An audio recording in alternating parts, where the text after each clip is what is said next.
전도서 9장 13절부터 마지막 18절 말씀까지입니다. 13절 말씀을 보시면요.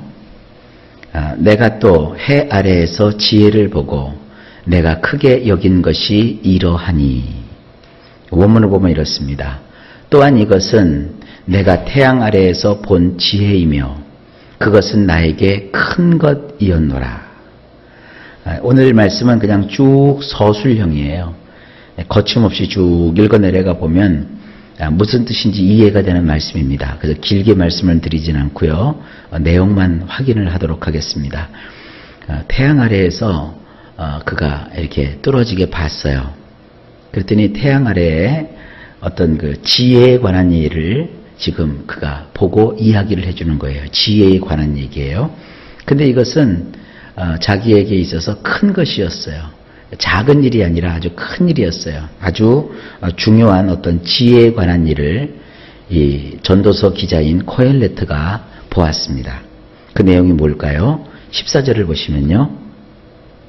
곧 작고 인구가 많지 아니한 어떤 성읍에 큰 왕이 와서 그것을 에워싸고 큰 흉벽을 쌓고 치고자 할 때에, 원문이 이렇습니다. 작고 그것의 인구도 적은 도시에 큰 왕이 그것을 향하여 와서 그것을 둘러싸고 그에 맞서 크게 공성을 쌓아 올렸도다. 이 공성이라는 게 뭐냐면요. 어떤 그 성읍을 와서 공략을 할 때 성을 무너뜨리지 않고요. 그 성을 완전히 함락하기 위해서 그 성 밖에다가 토단을 쌓는 거예요. 흙을 갖다가요.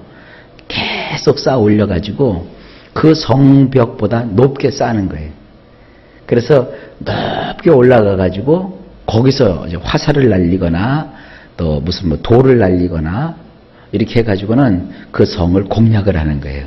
그때 쌓는 그 성을 공성이라고 해요. 그 조그만 그 성읍에 엄청나게 큰 나라의 왕이 와서 그 성을 삥 둘러싸가지고 성에 있는 사람이 나오지도 못하고 또 밖에서 들어가고 싶어도 들어가지 못하도록 탁 차단한 다음에 그 성을 완전히 삼켜버리려고 그 성벽 옆에다가 높이 공성을 지금 쌓아 올렸다고요. 일촉즉발의 위기가 느껴지죠? 그런데 14절을 보실까요? 그 성읍 가운데 가난한 지혜자가 있어서 그의 지혜로 그 성읍을 건진 그것이라.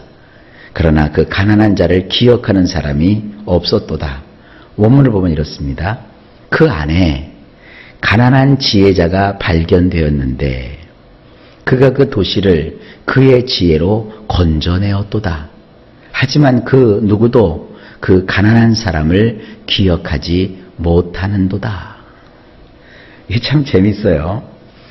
그 안에 여기 우리 성경에는 가난한 지혜자가 있다라고 되어 있는데 이것은 있다라는 말이 아니라 원문을 보면 발견해냈다, 찾아냈다 이런 식으로 되어 있어요. 그 안에 가난한 지혜자가 있었는데 그 지혜자가 참 가난했어요. 그래서 사람들이 그를 몰랐어요. 그런데 가만히 보니까 그 성 안에는 지혜로운 어떤 사람이 있었는데 그 사람을 발견했다는 거예요. 그런데 그 도시를 그 엄청나게 큰 나라의 큰 왕이 와서 공성을 쌓고 공략하려고 해가지고 모두가 와들와들 떨고 있는 그 도시를 그 가난한 지혜자가 그가 가지고 있는 지혜롭게 그가 행동을 하는 그 지혜로 그 성의 위기를 무사히 넘겼다는 얘기예요. 어떤 식으로 넘겼느냐라는 것은 여기 나와 있지 않습니다만 하여간 넘겼어요. 그런데 누구도 그 가난한 사람을 기억하지 못하는도다. 이 히브리어는요, 어법상 과거, 현재, 미래가 구분이 안 돼요. 그래서 이걸 이렇게 볼 수 있어요. 그 가난한 지혜자가 그 성을 구했음에도 불구하고 사람들이 그를 기억하지 못했다. 이렇게도 해석이 되고, 가난한 그 지혜자가 그 성을 구했음에도 불구하고 그 성에 있는 사람은 아무도 그 사람이 누군지를 몰랐다. 그러니까 평상시에 그는 사람들의 관심이 없었던 사람이에요. 무명의 지혜자였어요. 근데 그 사람이 그 성을 지금 구했다. 이런 뜻도 돼요. 어쨌든 16절을 좀 넘어가 볼까요?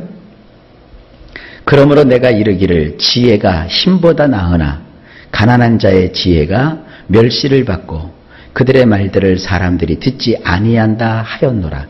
이거 우리 성경으로 보면은요, 이게 무슨 뜻인가 싶어요. 원문을 보면 이렇게 되어 있습니다. 내가 말하노니 지혜가 힘보다는 좋도다. 그런데 가난한 자의 지혜를 얕잡아 봐서 그의 말들을 누구도 들어주지 아니하였도다. 이 무슨 얘기예요? 이 코엘레트가 그 성읍에서 일어난 사건을 보는데 이 지혜라고 하는 것이 큰 나라의 왕이 몰고 와서 과시했던 그런 힘보다도 좋다는 거예요. 지혜가 힘보다 나은데, 그런데 가난한 사람의 지혜를 사람들이 얕잡아 봤대요. 평상시에는 그 지혜가 빛을 발하지 못해요. 사람들은 그 지혜를 가진 사람이지만 그 사람이 가난한 사람이라고요. 그러니까 그를 얕잡아 봤었어요. 그래서 그의 입에서 나오는 말들을 누구도 평상시에는 들어주지 아니해야 했대요. 이 지혜의 그 특성이 그래요. 평상시에는 사람들이 지혜가 있는지 없는지 그냥 말만 잘하면 그게 말 잘하는 줄 알아요. 그러나 좋은 말만 한다고 그게 지혜는 아닙니다. 결정적인 순간에 지혜는 작용을 해서 힘보다도 낫다고요. 근데 평상시에는 그 사람이 가난하게 사니까 그 속에 지혜가 있는지 없는지 그가 정말 지혜자인지 아닌지를 몰랐다는 거예요. 이 세상이 이렇다는 겁니다. 자, 여기서 이 코엘레트가 우리에게 주는 교훈이 뭘까요? 사람이요, 평상시에는 그 사람의 진가가 뭔지 몰라요. 대개 우리가 이제 목사님들을 볼 때도 그래요. 목사님이 얼마나 유명한가, 얼마나 큰 그 규모의 교회를 가지고 있는가, 그것만 보고 아, 그분 참 대단하다, 그분 참 훌륭하다 그러지만 실제로 지혜를 가지고 명석함을 가지고 참 하나님의 진리의 도를 전하는 목사님인데 교회도 시원치 않고 시시하고 모이는 교인도 많지 않고, 그러니까 사람들이 평상시에는 그걸 얕잡아 본다고요. 그러다가 결정적인 순간에 그 하찮게 보였던 그 목사님이 민족을 구하고 또 세계를 구하고 한국교회를 지키는 그런 일을 할 수 있다는 얘기죠. 그러니까 이것이 어떻게 보면 참 헛된 거예요. 지혜라는 것도. 지혜를 가졌다고 해서 다 부자가 되는 것도 아니고요.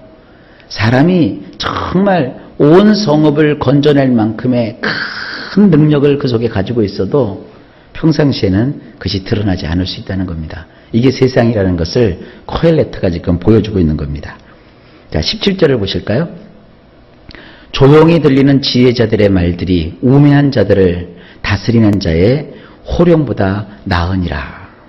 자, 원문은 이렇게 되어 있어요. 지혜자들의 말들은 조용할지라도 어리석은 자들 속에서 통치자가 지르는 고함보다도 경청하게 되느니라. 그러나 사람들이 몰라준다고 해서 지혜자가 낭망할 게 아니라는 것이죠.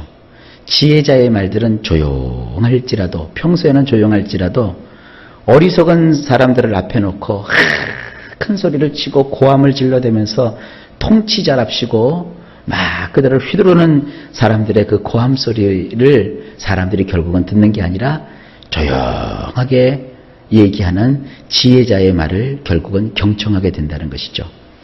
18절입니다.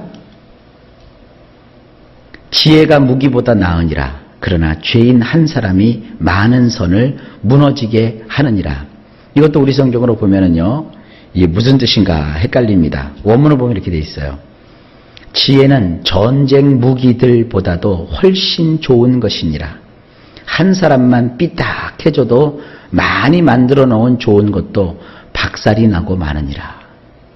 지혜라고 하는 것 자체가 특성이 사람을 해치려고 하고 상대를 무너뜨리기 위해서 준비했던 수많은 전쟁 무기들보다도 훨씬 좋대요. 지혜가 이런 대단한 가치를 가지고 있대요. 그런데 한 사람만 삐딱해져도 많이 만들어 놓은 좋은 것도 박살이 나고 만대요. 이건 어떤 뜻이 있느냐 하면 그겁니다. 자, 큰 왕이 세력만 믿고 엄청난 군세력을 이끌고 와서 그 작은 성읍을 공략하려고 공성까지 쌓았어요. 이 공성을 쌓을 정도면요, 이건 굉장한 겁니다. 상대성을 완전히 얕잡아 본 것이죠. 가둬놓고 자기들이 높은 산을 쌓아서 상대방 아주 그냥 성을 완전히 초토화시키려고 하는 게 공성작전이거든요. 그런데 거기 아주 그 지혜로운, 가난하지만 지혜로운 어떤 한 현자가 지혜를 써서 그 모든 그 대적을 물리쳐 버렸다고요. 그러면서 빗대어 얘기하는 거예요. 한 사람의 역할이 이렇게 중요한 거예요. 왕은 10만 믿고 와서 있었지만 그런 어리석은 자 앞에서 소리쳐 외치는, 고함만 치는 자예요. 근데 마음이 올곧지를 못하고 삐딱해요. 그 마음이 아마 그 이 지혜자가 그 어리석은 왕의 마음을 역이용을 한 것 같아요. 그래갖고 이 판단을 잘못하게 만들었어요. 그러니까 그 왕이라도 자기가 잔뜩 많이 만들어 놨잖아요. 공성도 크게 쌓아놓고 무기들도 잔뜩 만들어 갖고 왔는데 그 좋은 것들을 가지고도 그 좋은 조건도 완전히 어떻게 되느냐? 완전히 박살이 나고 말았대요. 요즘 그 우리 어린 그 학생들 쓰는 표현을 하면 개박살이 나고 만 거예요. 그러니까 지혜라는 것이 그렇게 대단하다는 거예요. 한 사람의 가난한 지혜자, 아무것도 가지지 않았던 초라한 그 지혜자, 칼 한 번도 들지 않고 또 그가 심 한 번도 쓰지 않았는데 단지 그가 가진 지혜 하나로 쳐들어왔던 그 왕의 마음을 흐려놓게 해서 그 사람으로 하여금 삐딱한 판단을 갖게 함으로 그가 잔뜩 가지고 왔던 그 모든 것들을 완전히 무용지물로 박살을 내버리고 만 거예요. 이런 일을 코엘레트가 보고 깜짝 놀라서 이렇게 이야기하고 있는 거예요. 자, 이 세상 인생이라는 게 바로 그거예요. 그러니까 많이 가졌다고, 많이 어떤 그 소유했다고 해서 그 사람이 큰 일을 감당할 수 있는 게 아닙니다.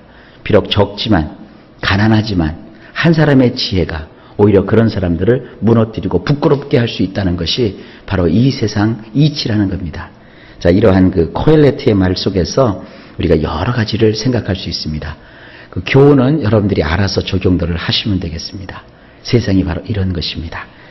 지혜가 어쨌든 신보다도 좋은 것입니다. 그 지혜를 하나님께서 여러분들에게 주시기를 바랍니다. 예수 그리스도는 우리의 지혜가 되십니다.